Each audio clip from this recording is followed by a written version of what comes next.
दोस्तों नमस्कार। आज की कथा है गुप्तेश्वर महादेव। प्राचीन ग्रंथों से एक रहस्यमयी मंदिर की गाथा। भारत भूमि मंदिरों की भूमि है। हर नगर, हर वन, हर पर्वत पर कोई न कोई ऐसा स्थान है जहां ईश्वर ने अपनी उपस्थिति दर्ज कराई है। परंतु कुछ मंदिर केवल ईश्वर की उपस्थिति से ही बल्कि अपने रहस्यमयी इतिहास और अद्भुत घटनाओं के लिए भी प्रसिद्ध हैं। ऐसी ही एक कथा है गुप्तेश्वर महादेव की, जो मध्य भारत के एक घने वन के बीच में छिपा है। इस मंदिर के बारे में कहा जाता है कि यह शिव ने स्वयं अपने त्रिशूल से खोदा था और यहाँ आने वालों की मृत्यु का भय नहीं रहता। यह कथा प्राचीन पांडुलिपियों, अलभ्य लोक ग्रंथों और गांवों के ऋषियों द्वारा संरक्षित परंपराओं में आज भी जीवित है। तो आइए दोस्तों कथा की तरफ चलते हैं। प्राचीन काल में गुप्तगिरी नाम का एक वन हुआ करता था, जहां आज के मध्य प्रदेश और अंधाधारी पर्वत स्थित हैं। यह स्थान इतना घना था कि सूर्य की किरणें भी भूमि पर नहीं पहुंचती थी। वहां कोई आता नहीं था सिवाय एक संत के। ऋषि अत्रि महर्षि अत्रि और देवी अनुसुईया के वंशज थे। वे परम तपस्वी, त्यागी और शिव के परम उपासक थे। उन्होंने वर्षों तक उस वन में रहकर घोर तप किया, केवल बिलपत्र और नदी के जल पर जीवन बिताया। उनका उद्देश्य था स्वयं भोलेनाथ का साक्षात दर्शन। एक रात्रि जब अमावस्या की रात थी और पूरा वन निस्तब्ध था, तभी गूंजती हुई एक अजीब ध्वनि आई, त्राहि त्राहि शिव। यह कोई सामान्य पुकार नहीं थी, बल्कि भूत गणों की करुण पुकार थी। ऋषि अत्रि ने ध्यान लगाया तो नरक से छूटे हुए कई प्रेत, राक्षस और पिशाच शिव के नाम की पुकार कर रहे थे। उसी क्षण आकाश में तेज प्रकाश हुआ और भगवान शिव ने दिव्य वाणी में कहा, अत्रि ऋषि, ये स्थान अब मेरा हो चुका है। इन समस्त आत्माओं को शांति मिलेगी। यहाँ मैं एक गुप्त शिवलिंग के रूप में विराजमान होऊंगा, जिसे कोई तब तक नहीं पाएगा जब तक वो सच्चा तपस्वी ना हो।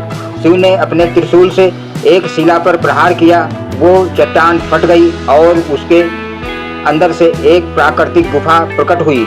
उसी गुफा के अंदर स्वयंभू शिवलिंग प्रकट हुआ, जिसे आज गुप्तेश्वर महादेव के नाम से जाना जाता है। उस स्थान पर वर्षा नहीं होती, फिर भी शिवलिंग सदा जल से अभिषिक्त रहता है।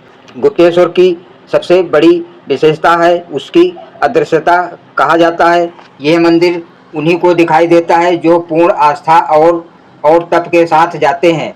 हर अमावस्या की रात को शिव के भूतगण यहाँ तांडव करते हैं। कोई भी वहाँ रात्रि को रुक नहीं सकता सिवाय ऋषियों या शिव के विशेष भक्तों के। गुफा के अंदर शिवलिंग के समीप एक सुरंग जाती है जो सीधे कैलाश की दिशा की ओर जाती है। उज्जैन के प्रसिद्ध राजा विक्रमादित्य को जब इस स्थान के बारे में बताया गया तो उन्होंने अपनी सेना के साथ वहां यात्रा की। जैसे ही वे वन की सीमा में पहुंचे, घोड़े रुक गए, पशु पीछे भागने लगे और पूरे दल में भय व्याप्त हो गया। परंतु विक्रमादित्य अडिग रहे। उन्होंने अकेले ही आगे जाने का निर्णय लिया। रात में गुफा तक पहुँचे, ध्यान लगाया और उन्हें एक तेज प्रकाश दिखाई दिया। उसी में उन्हें भगवान शिव के नीलकंठ रूप के दर्शन हुए।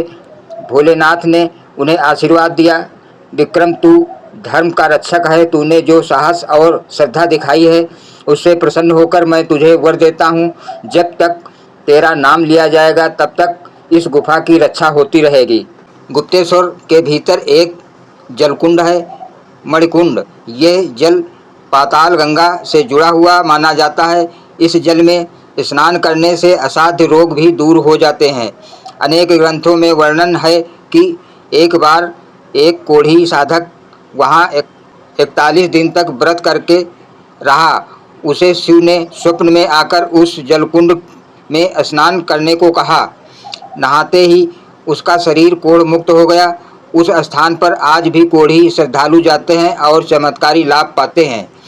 प्रत्येक वर्ष सावन की अंतिम सोमवार की रात जब सभी गांव के लोग घरों में रहते हैं, तब यह मान्यता है कि शिव स्वयं रुद्र रूप में उस गुफा में प्रकट होते हैं। भूत, पिशाच, योगिनी, यक्ष आदि एकत्र होकर रुद्र तांडव करते हैं। पूरे वन में डमरू की ध्वनि गूंजती है। गांव के लोग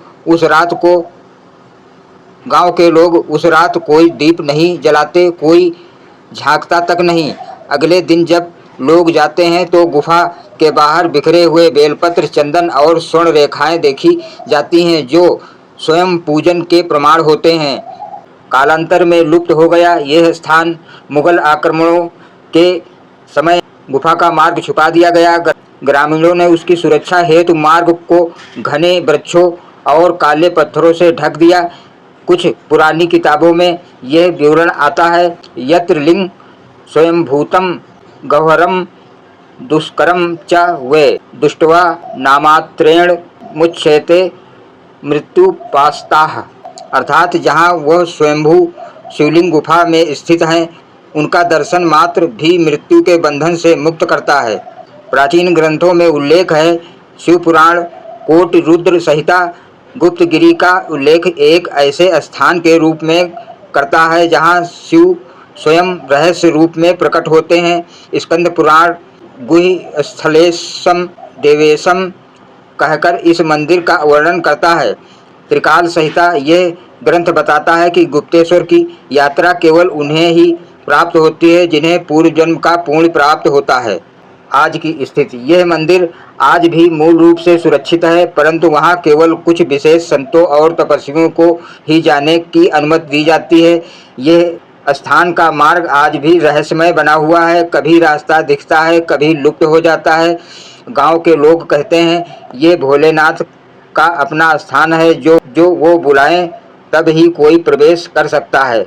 गुप्तेश्वर महादेव मंदिर केवल एक गुफा नहीं बल्कि शिव के अदृश्य रूप का केंद्र है। यह स्थान यह सिखाता है कि सच्ची ज्ञान और दर्शन तब मिलता है जब तप, श्रद्धा और निस्वार्थ भक्ति साथ हो। जिनके हृदय में शुद्धता, वही गुप्तेश्वर के दर्शन पा सकते हैं। इस सावन क्या आप भी गुप्तेश्वर जैसे शिव को अनुभव करना चाहेंगे? उनकी खोज बाहर नहीं भीतर है। ओम नमः शिवाय। धन्यवाद दोस्तों।